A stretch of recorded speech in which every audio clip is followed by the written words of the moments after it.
بسم اللہ الرحمن الرحیم۔ سامعین کرام، آپ سن رہے ہیں انسپیکٹر نواز خان سیریز کے سلسلے میں ایک کہانی غنڈہ سڑک اور لڑکی، جس کے مصنف ہیں طاہر جاوید مغل، اور آپ سن رہے ہیں اس سلسلے کی قسط نمبر 3۔ مجھے امید ہے آپ کو میری یہ کاوش پسند آ رہی ہوگی۔ آپ نے اگر ابھی تک میرا چینل کہانی گھر سبسکرائب نہیں کیا تو ابھی میرے چینل کو سبسکرائب کر کے بیل نوٹیفیکیشن آن کر لیجئے، تاکہ آنے والی ہر نئی کہانی کی اطلاع بر وقت آپ تک پہنچ سکے۔ میں ان دونوں کی پھرتی کا قائل ہو گیا۔ اس سے پہلے کہ میں کچھ سمجھتا، میری پھٹی پرانی جیکٹ ریوالور کے بوجھ سے آزاد ہو چکی تھی۔ میں اب بھی حرکت میں نہ آتا تو پھر مار پڑنی یقینی تھی۔ ایسے جوا خانوں میں معمولی باتوں پر جھگڑا ہونا اور چاقو چل جانے روزمرہ کی بات ہوتی ہے۔ میں نے پشت دیوار سے لگا کر ایک زوردار ٹانگ مسلح غنڈے کے سینے پر رسید کی۔ وہ 2-3 فٹ اچھل کر سیڑھیوں پر گرا اور لکڑی کی ریلنگ توڑتا ہوا 12 فٹ نیچے میزوں پر جا گرا۔ مجھے لوگوں کے چیخنے اور برتن ٹوٹنے کی زوردار آوازیں سنائی دیں۔ گوپال میرے اس شدید حملے کے سحر میں گرفتار ہو کر 1 سیکنڈ کے لیے اپنی طرف سے غافل ہو گیا۔ یہ غفلت اسے خاصی مہنگی پڑی۔ میں نے اس کا گریبان پکڑا اور اسے اپنی طرف کھینچ کر ایک تباہ کن ٹکر اس کے منہ پر ماری۔ وہ تکلیف کی شدت سے کراہ کر رہ گیا۔ جیسا کہ بعد میں معلوم ہوا، اس ٹکر نے اسے 2 دانتوں سے محروم کر دیا تھا۔ اس نے اپنا گھٹنا میرے پیٹ میں مارا۔ میں نے جھلا کر اسے بڑی بے رحمی سے دھکا دیا۔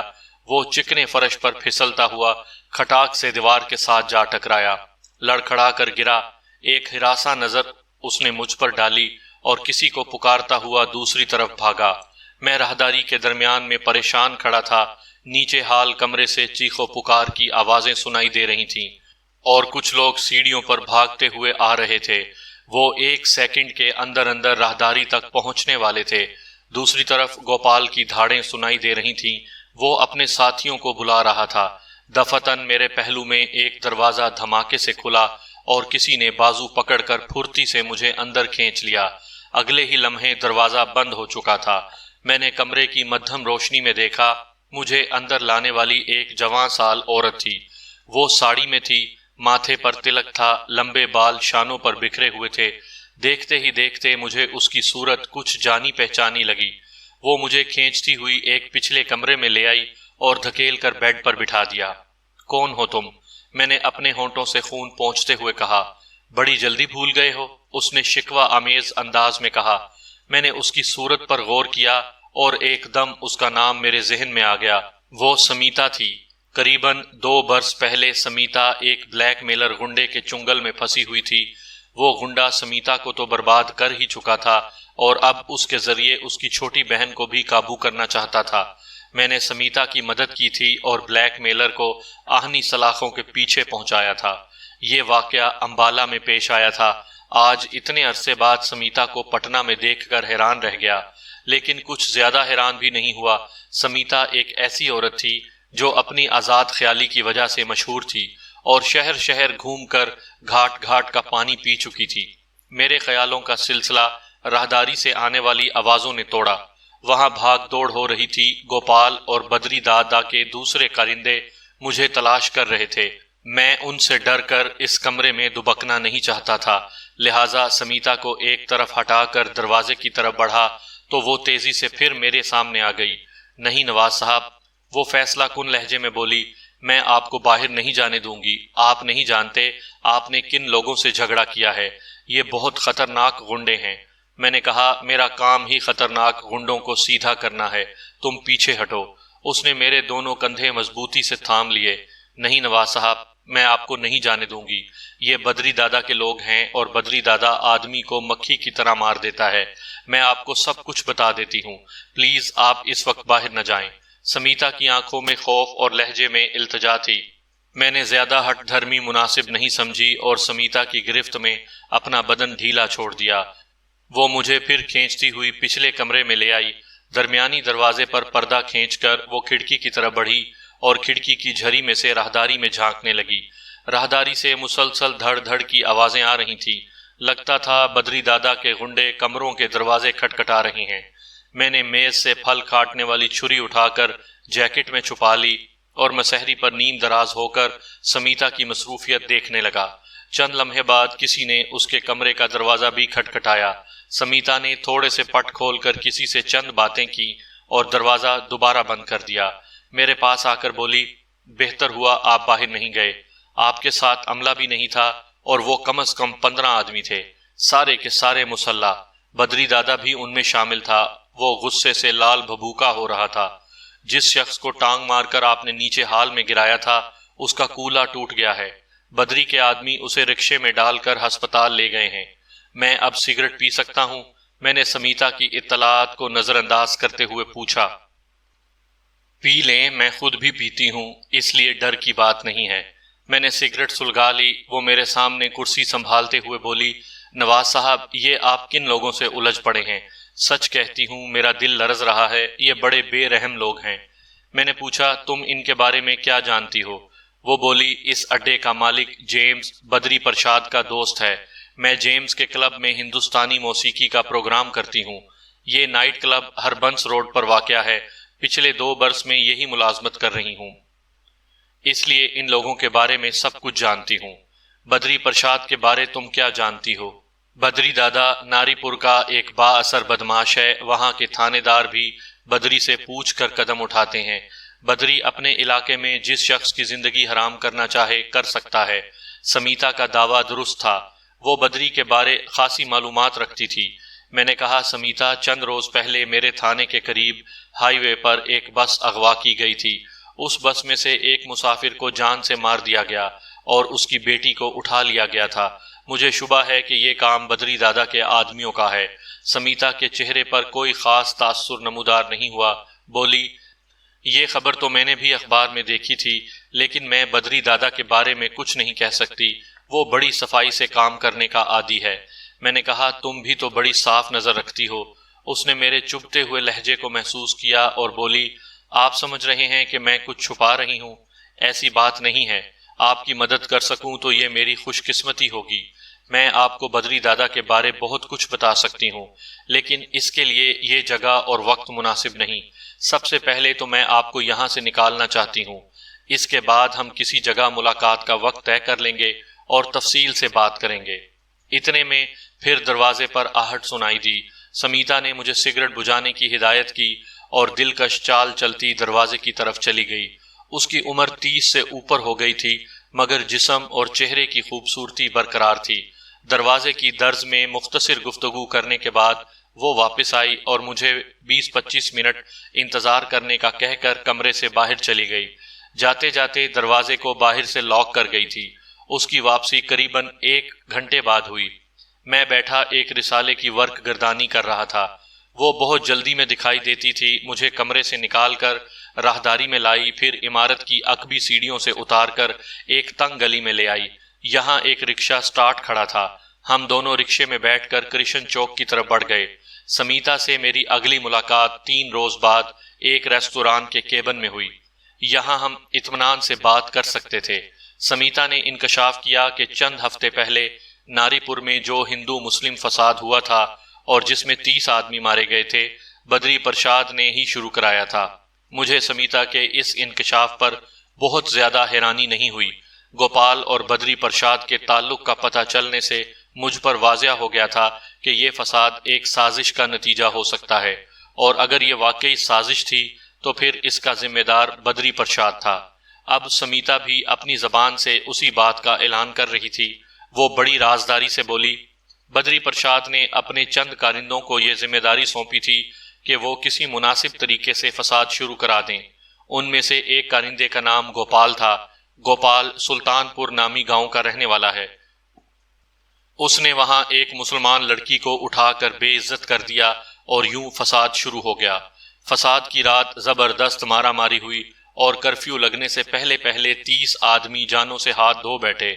بدری پرشاد خون خرابہ شروع ہونے سے پہلے ہی یہاں جیمز کے پاس آ گیا اور اب تک یہاں ٹکا ہوا ہے۔ سمیتا پر شبہ کرنے کی کوئی وجہ نہیں تھی، وہ جو کچھ بتا رہی تھی درست تھا۔ میں نے کہا، سمیتا، تمہیں اتنا کچھ معلوم ہے تو یہ بھی پتا ہوگا کہ بدری پرشاد نے فساد کیوں شروع کرایا۔ آخر اس سازش سے اس کا کوئی تو مقصد ہوگا۔ سمیتا نے کہا، نواز صاحب، میں جو باتیں زبان پر لا رہی ہوں ان کا مطلب اپنی موت کو دعوت دینا ہے، لیکن آپ کی خاطر مجھے ہر خطرہ قبول ہے۔ میں نے مسکرا کر کہا، اس کا ثبوت تو اس دن جوئے خانے میں ہی مل گیا تھا۔ میں تمہارا احسان مند ہوں سمیتا، اور یہ بھی وعدہ کرتا ہوں کہ تم پر کوئی آنچ نہیں آنے دوں گا۔ سمیتا نے اپنی کوہنیاں میز پر ٹکائیں اور آواز کچھ اور دبا کر بولی، نواز صاحب، یہ سارا چکر اس سڑک کا ہے جو ٹھاکر کرپا رام اپنے ڈیری فارم تک نکال رہا ہے۔ میں نے پوچھا، یہ کرپا رام کون ہے؟ وہ بولی، آپ نے ناری پور کے کرپا فارم کا نام نہیں سنا؟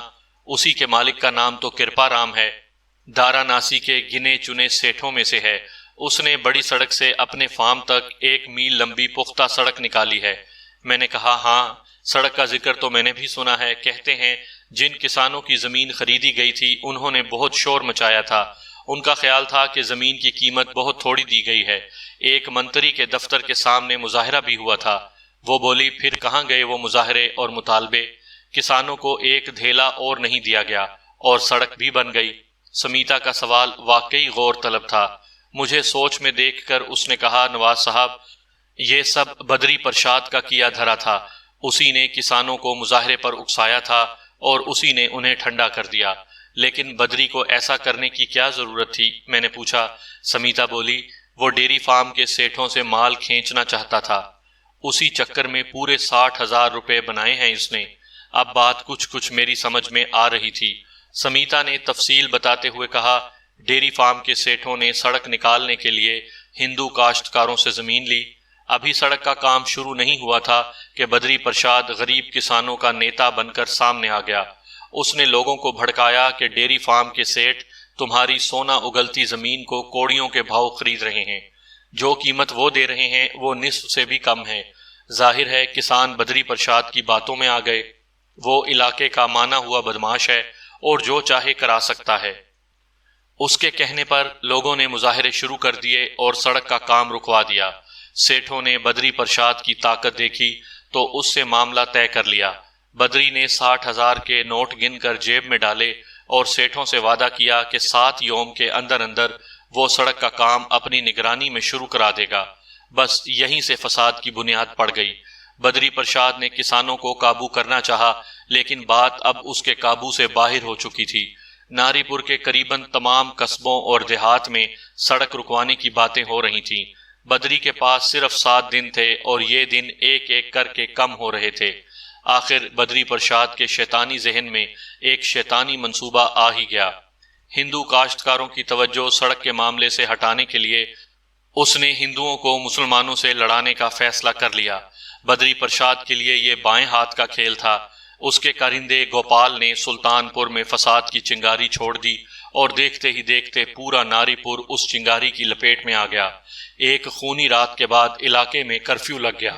ہندو مسلم سب اپنے اپنے گھروں میں بند ہو گئے اور جب ہر طرف موت کی خاموشی چھائی ہوئی تھی، بدری پرشاد کی ہدایت پر سیٹھ اپنی سڑک کا کام شروع کرا رہے تھے۔ میں سمیتا کی باتیں سن کر سناٹے میں رہ گیا۔ اس سارے معاملے میں مسلمانوں کا کوئی قصور نہیں تھا اور سب سے زیادہ مار بھی انہی کو پڑی تھی۔ بدری پرشاد نے انہیں قربانی کا بکرا بنایا تھا اور 60,000 روپے کے لیے ان گنت گھرانوں کو برباد کر دیا تھا۔ کئی آنگن ویران ہوئے تھے اور کئی شریف بیٹیاں اپنے وارثوں کو منہ دکھانے کے قابل نہیں رہی تھیں، اور یہ کھیل یہاں پر ختم نہیں ہو گیا تھا۔ ابھی بدری کی بھڑکائی ہوئی اگنی سلگ رہی تھی۔ اس اگنی کو شعلہ جوالا بنانے کے لیے پھر اسلحہ جمع کیا جا رہا تھا۔ سرکاری بندوقیں غائب ہو رہی تھیں اور گھروں پر نشانات لگائے جا رہے تھے۔ میرا خون کھول اٹھا، رگ رگ میں جیسے انگارے بھرے گئے۔ اپنی طویل سروس میں میں نے کبھی ہندو مسلم اور سکھ عیسائی کا امتیاز نہیں کیا۔ مجھے جاننے والے اس بات کے گواہ ہیں کہ میں نے ہمیشہ انصاف کا تقاضا پورا کیا ہے۔ گناہ گار مسلمان کے مقابلے میں بے گناہ غیر مسلم کی حمایت کی ہے اور اس حمایت کو انجام تک بھی پہنچایا ہے۔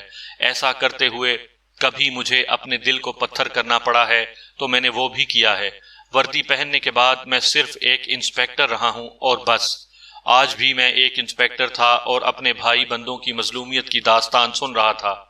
ظاہر ہے ان ساری باتوں کا علم کچھ اور لوگوں کو بھی ہوگا، لیکن وہ خوف کے سبب اپنی زبان نہیں کھول رہے تھے، اور جنہیں خوف نہیں تھا ان کی ویسے ہی نیت خراب تھی۔ جیسے انسپیکٹر روپ رائے اس کی موٹی توند پاپ کا گھڑا تھا، جس میں بدری پرشاد اور اس کے ساتھیوں کے سارے پاپ رازداری سے جمع تھے۔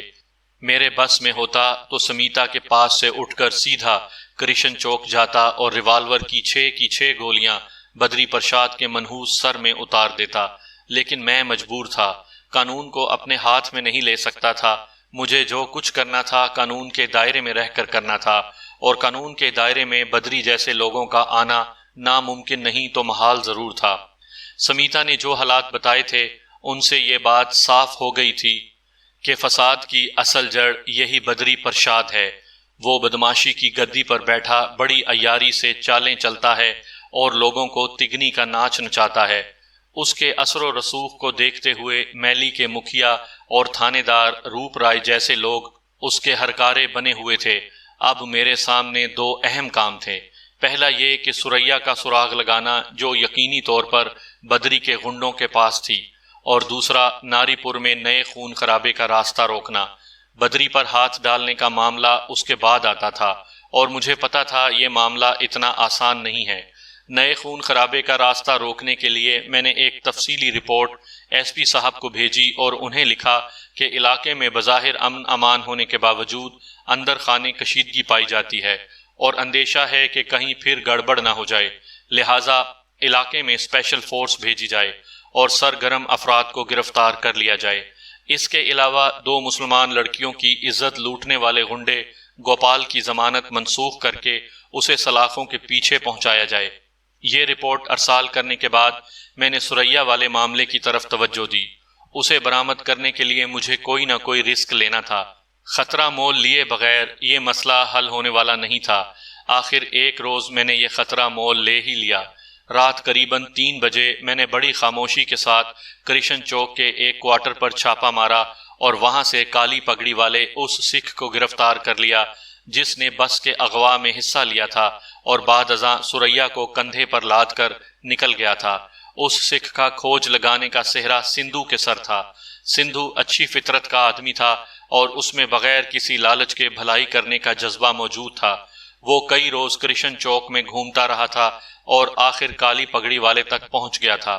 راتوں رات ہم اس شخص کو اٹھا کر تھانے لے آئے۔ وہ بڑا اکھڑ مزاج بندہ تھا، بے بس ہونے کے باوجود ہمیں گالیاں دے رہا تھا، خاص طور پر سندھو کی ماں بہن ایک کر رہا تھا۔ جوش میں آ کر اس نے بدری پرشاد کا نام بھی لیا اور ہمیں دھمکایا کہ اسے معافی مانگ کر چھوڑا نہ گیا تو بدری ہماری وردیاں اور کھال ایک ساتھ اتروا دے گا۔ مجھے پہلے سے معلوم تھا کہ یہ شخص زبردست اکڑ فون دکھائے گا، لہٰذا اس کی دھمکیوں کا ہم پر کوئی اثر نہیں ہوا۔ میں نے اکیلے میں بٹھا کر پہلے تو انسانوں کی طرح اسے سمجھایا کہ بدری کے برے دن آ گئے ہیں، لہٰذا وہ بھی اکڑ چھوڑ دے اور جو کچھ ہم پوچھتے ہیں صاف صاف بتا دے۔ یہاں تک کہ اسے سلطانی گواہ بنانے کا لالچ بھی دیا، لیکن وہ باتوں سے ماننے والا بھوت نہیں تھا۔ میں نے اسے لاتوں والے کے سپرد کر دیا۔ وہ رات اس درندہ صفت شخص کے لیے بڑی بھاری ثابت ہوئی۔ اس پر 3rd ڈگری استعمال کی گئی اور تب تک استعمال کی گئی جب تک اس خبیث نے زبان نہیں کھول دی۔ اس کا نام گوبندر سنگھ تھا۔ وہ عرصہ 4 برس سے بدری پرشاد کے لیے کام کر رہا تھا۔ 2 ماہ پہلے 3 جنوری کی دوپہر اس نے اپنے 4 ساتھیوں کے ساتھ مل کر پٹنہ کے قریب ہائی وے پر ایک بس مسافر کو لوٹا تھا اور ایک شخص کو مارنے کے بعد سریا نامی لڑکی کو اغوا کر لیا تھا۔ گوبندر سنگھ نے کانپتے ہونٹوں کے ساتھ اور لڑکھڑاتے لہجے میں اعتراف کیا کہ اغوا کرنے کے بعد اس نے اور اس کے ساتھیوں نے 3 روز تک سریا کو خراب کیا اور پھر ایک دلال کے ہاتھ فروخت کر دیا۔ بے پناہ مار کھانے کے باوجود گوبندر اس دلال کا نام پتہ نہیں بتا سکا۔ اس سے اندازہ ہوا کہ وہ دلال کے بارے واقعی کچھ نہیں جانتا۔ ملزم کو مار پڑتی ہے تو وہ اپنی جان چھڑانے کے لیے بعض دفعہ ایسے جرم بھی قبول کر لیتا ہے جو پولیس کے وہم و گمان میں بھی نہیں ہوتے۔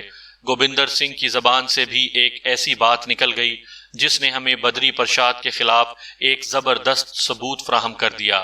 3-4 ماہ پہلے چھاؤنی کے ایک علاقے میں ایک بغیر نمبر پلیٹ کے کار نے ایک ٹریفک کانسٹیبل کو کچل دیا تھا۔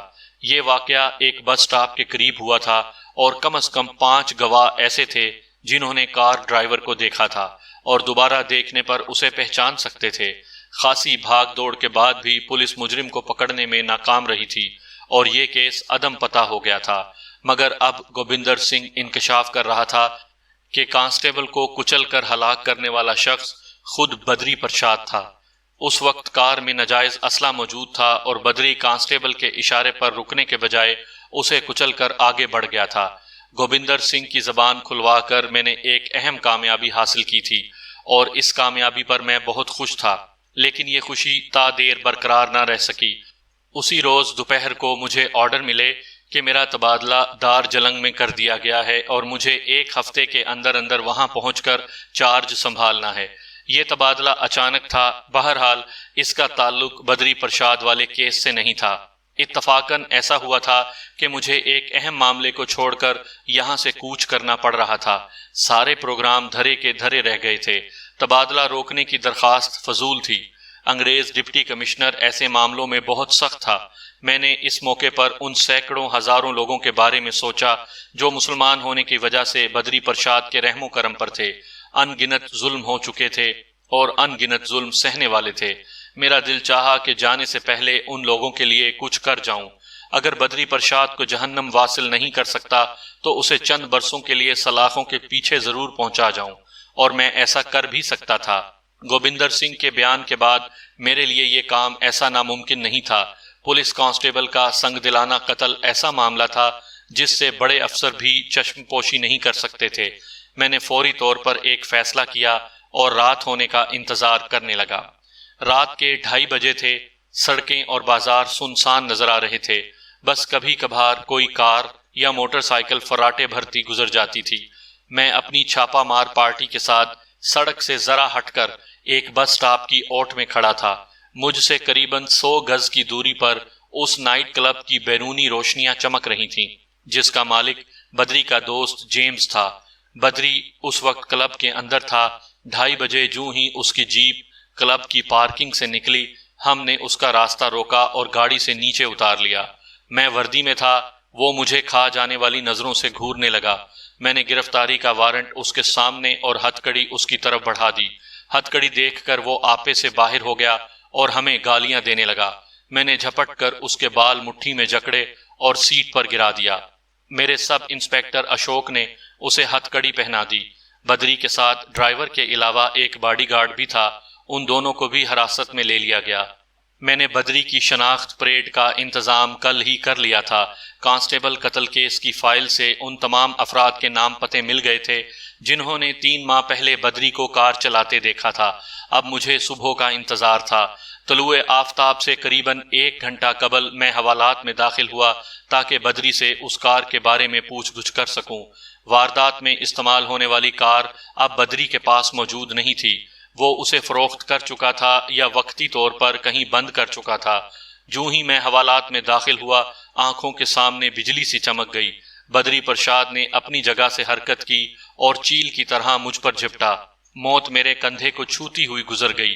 بدری پرشاد کے بائیں ہاتھ میں ایک خوفناک پھل کا چاقو تھا۔ اس نے یہ چاقو بڑی بے رحمی سے گھمایا۔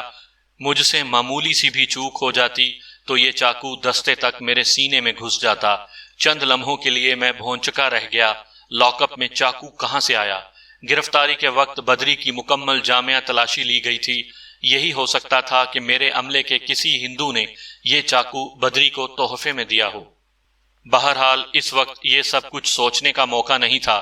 علاقے کا خطرناک ترین غنڈہ میرے سامنے تھا اور اس کے ہاتھوں میں کھلی ہوئی موت تھی۔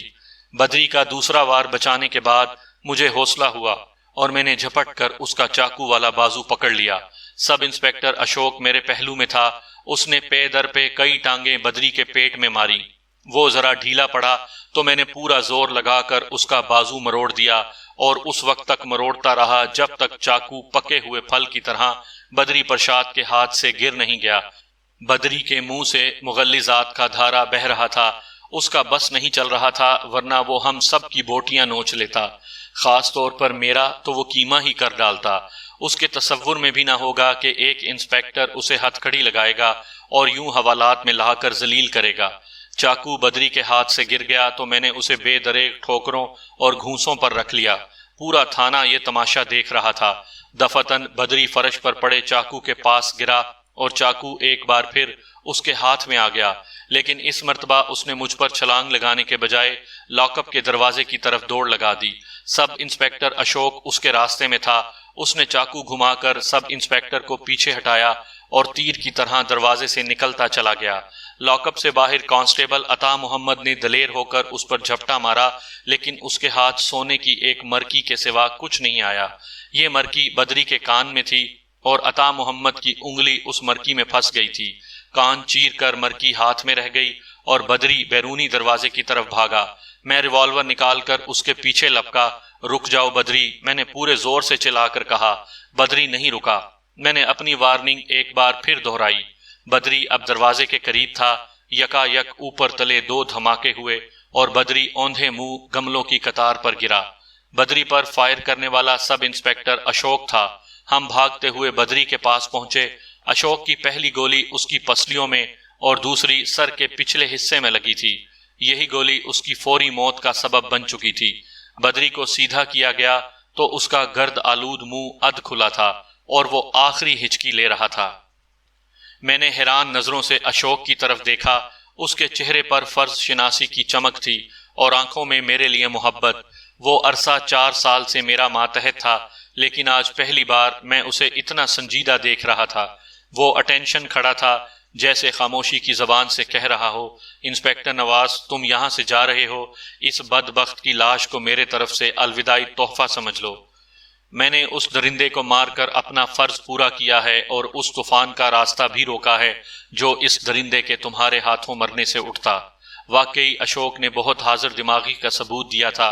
بدری کو ہم دونوں میں سے کوئی بھی گولی مارنے کا اختیار رکھتا تھا، کیونکہ وہ قاتل تھا اور پولیس کی حراست سے بھاگ رہا تھا، لیکن وہ میرے ہاتھوں مرتا تو شر پسند اسے ہندو مسلم دشمنی کا شاخسانہ قرار دے کر آسانی سے فساد بھڑکا دیتے اور اس فساد کی شدت بہت زیادہ ہوتی۔ بعض لوگوں کو مارنا مشکل ہوتا ہے اور ان کی موت کو سنبھالنا اس سے بھی مشکل۔ بدری بھی ایسے ہی لوگوں میں تھا۔ اس کی موت پولیس کی حراست میں ہوئی تھی اور یہ موت علاقے کے امن سکون کو برباد کر سکتی تھی، اور عین ممکن تھا کہ ہندو مسلم فساد ہی بھڑک اٹھے۔ میں نے فوری طور پر ایس پی صاحب سے رابطہ کر کے انہیں صورتحال سے آگاہ کیا۔ انہوں نے تحمل سے میری بات سنی اور میری درخواست پر وہ لسٹ میرے حوالے کر دی جو میں نے چند روز پہلے انہیں ارسال کی تھی۔ اس لسٹ میں ناری پور کے ان تمام سرکردہ افراد کے نام پتے درج تھے جو ہندو مسلم دشمنی میں پیش رہتے تھے اور فسادی کاموں میں بڑھ چڑھ کر حصہ لیتے تھے۔ اس لسٹ میں بغیر کسی امتیاز کے ہندوؤں اور مسلمانوں کے نام موجود تھے۔ میں نے یہ لسٹ حاصل کرنے کے بعد ہیڈ کوارٹر سے 2 ٹرک نفری لی اور فوراً ناری پور روانہ ہو گیا۔ ایک طویل سفر کے بعد ہم ناری پور پہنچے۔ یہاں پہنچتے ہی میں نے سب سے پہلے انسپکٹر روپ رائے کو ایک کونے میں بٹھایا اور پھر برق رفتاری سے کارروائی کر کے ناری پور کے دیہات سے قریباً 200 افراد کو حراست میں لے لیا۔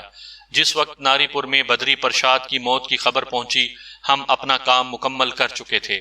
بدری کی موت پر پہلے تو زبردست رد عمل ہوا اور ہندو لاٹھیالوں کی ٹولیاں نعرہ زنی کرتی ہوئی گلیوں بازاروں میں نکل آئیں، لیکن جلد ہی ان کا جوش و خروش ٹھنڈا پڑ گیا۔ ایک تو انہیں بھڑکانے والے سرکردہ لوگ موجود نہیں تھے، دوسرے لوگوں کو یہ بھی معلوم ہو گیا کہ یہ ہندو مسلم معاملہ نہیں ہے۔ بدری پرشاد کو اپنے کرتوتوں کی سزا ملی ہے اور وہ پولیس کی حراست میں ایک ہندو سب انسپکٹر کے ہاتھوں ہلاک ہوا ہے، یعنی حراست سے بھاگتے ہوئے۔ قریباً 1 ہفتے کے اندر اندر یہ معاملہ سرد ہو گیا اور ناری پور کے طول و عرض میں بہتری کے آثار نظر آنے لگے۔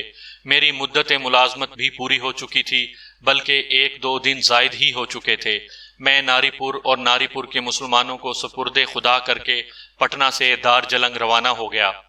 اس کہانی کا ایک کردار ابھی تک تاریکی میں ہے، یعنی وہ لڑکی جو چند ماہ پہلے لڑکے کے بھیس میں اپنے باپ کے ہمراہ پناہ کے لیے بھاگی تھی اور پٹنہ کے قریب باپ بیٹی غنڈوں کے ہتھے چڑھ گئی تھی۔ پٹنہ سے آتے ہوئے میں سب انسپکٹر اشوک کو ہدایت دے آیا تھا کہ وہ لڑکی کی تلاش جاری رکھے۔ 2-3 مہینے اسی طرح گزر گئے۔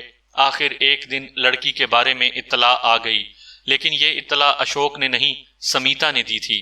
میں سمیتا کو اپنا ایڈریس دے آیا تھا اور وہ وقتاً فوقتاً مجھے خط لکھتی رہتی تھی۔ اس خط میں اس نے لکھا کہ سریا کا پتہ چل گیا ہے، میں فوراً پٹنہ پہنچوں۔ میری ڈائری میں نوٹ ہے، سن 1944 ستمبر کی 2 تاریخ تھی۔ میں دارجلنگ سے پٹنہ پہنچا اور سیدھا سمیتا کے فلیٹ کا رخ کیا۔ وہ آج کل ایک متوسط علاقے میں فلیٹ لے کر رہ رہی تھی۔ میں وہاں پہنچا تو سندھو بھی وہاں موجود تھا۔ وہ ایک طرح سے میرا اور سمیتا کا مشترکہ دوست بن چکا تھا۔ بدری پرساد کیس میں سندھو کی کارکردگی یاد رکھنے کے قابل تھی۔ وہ گوبندر سنگھ کا سراغ نہ لگاتا تو معاملہ نہ جانے کہاں تک لٹک جاتا۔ سمیتا اور سندھو نے میرا استقبال گرم جوشی سے کیا، پھر مجھے ساتھ والے کمرے میں لے گئے۔ یہاں 19-20 برس کی ایک خوش شکل لڑکی سر جھکائے بیٹھی تھی۔ اس کے بال زیادہ لمبے نہیں تھے اور چہرہ مرجھایا مرجھایا تھا۔ اس نے سہم کر میری طرف دیکھا۔ سمیتا نے کہا، سریا، یہی ہیں انسپیکٹر نواز خان۔ تمہیں ڈھونڈنے کے لیے انہوں نے دن رات کوشش کی ہے۔ لڑکی کے ہونٹ لرزے، شاید وہ سلام کرنا چاہتی تھی، مگر پھر اس کے آنسو ٹپک پڑے اور وہ چہرہ ہاتھوں میں چھپا کر پھوٹ پھوٹ کر رونے لگی۔ سمیتا نے اسے اپنے بازوؤں میں بھر لیا اور ہمیں ہاتھ کے اشارے سے کہا کہ ہم باہر چلے جائیں۔ سندھو اور میں باہر آ گئے۔ لڑکی کے رونے دھونے نے سندھو کو سنجیدہ کر رکھا تھا۔ وہ اپنے ہونٹ کاٹتا ہوا صوفے پر ڈھیر ہو گیا۔ اس کی باتوں سے پتا چلا کہ سریا کا سراغ پچھلے ہفتے ملا ہے۔ یہ سراغ سمیتا نے لگایا تھا۔ سمیتا کا تعلق چونکہ ناچ گانے سے تھا، وہ نئی نوکری تلاش کرتی ہوئی ایک ایسے تھیٹر میں پہنچ گئی جہاں ناچ گانے میں رنگ بھرنے کے لیے بازار حسن کی بہت سی لڑکیاں بھی جمع کی گئی تھیں۔ سمیتا چونکہ مجھ سے سریا کی کہانی سن چکی تھی، اسے ایک لڑکی کے چھوٹے چھوٹے بالوں اور دیہاتی خد و خال پر شک گزرا۔ اس نے ٹو لی تو انکشاف ہوا کہ یہی سریا ہے جو سندری کے نام سے یہاں کام کرتی ہے۔ سمیتا نے تھیٹر کے مالک سے بات کی اور 4000 روپے میں معاملہ طے کر لیا۔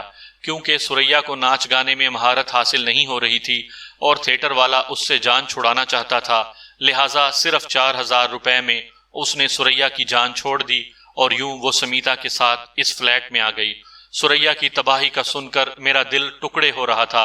ایک معصوم صورت لڑکی جو 1 برس پہلے اپنے باپ کے آنگن میں شرافت کے ساتھ پردوں میں چھپی ہوئی تھی اور درندہ صفت لوگوں کے ہتھے چڑھ کر کنجر خانوں میں تاراج ہوئی تھی اور بازار حسن کے چوباروں میں نچائی گئی تھی، کاش میرے قلم میں اتنی طاقت ہوتی کہ اس دکھ کو بیان کر سکتا جو سریا کی معصوم صورت دیکھ کر میری رگ رگ میں سما رہا تھا۔ شاید میرا چہرہ بہت غم زدہ ہو گیا تھا۔ سندھو نے میری طرف دیکھتے ہوئے کہا، آپ پریشان نہ ہو نواز صاحب، سریا کو اب میری ذمہ داری سمجھیں۔ میں اسے سہارا دوں گا۔ میں نے فیصلہ کر لیا ہے کہ میں اسے سہارا دوں گا۔ اس کے لہجے میں عجب سی لرزش تھی۔ یہ لرزش اس کے پختہ عزم کو ظاہر کر رہی تھی۔ میں نے کہا، میں سمجھا نہیں سندھو۔ وہ بولا، لیکن میں بہت کچھ سمجھ چکا ہوں نواز صاحب۔ کتابوں نے مجھے بہت کچھ سمجھایا ہے۔ میں حق اور باطل میں پہچان کرنے لگا ہوں۔ میں بری طرح چونک پڑا۔ کیا تم مسلمان ہو رہے ہو؟ وہ بولا، دل تو بہت پہلے مسلم ہو چکا ہے، اب صرف بیعت کرنا باقی ہے۔ میں کل دہلی جا رہا ہوں، بڑے امام صاحب کے دستے مبارک پر اسلام قبول کروں گا۔ اس کے بعد میں جو پہلا کام کروں گا وہ سریا سے نکاح ہوگا۔ میں حیرت سے گنگ اس شخص کی طرف دیکھتا چلا جا رہا تھا جو اب سندھو نہیں تھا۔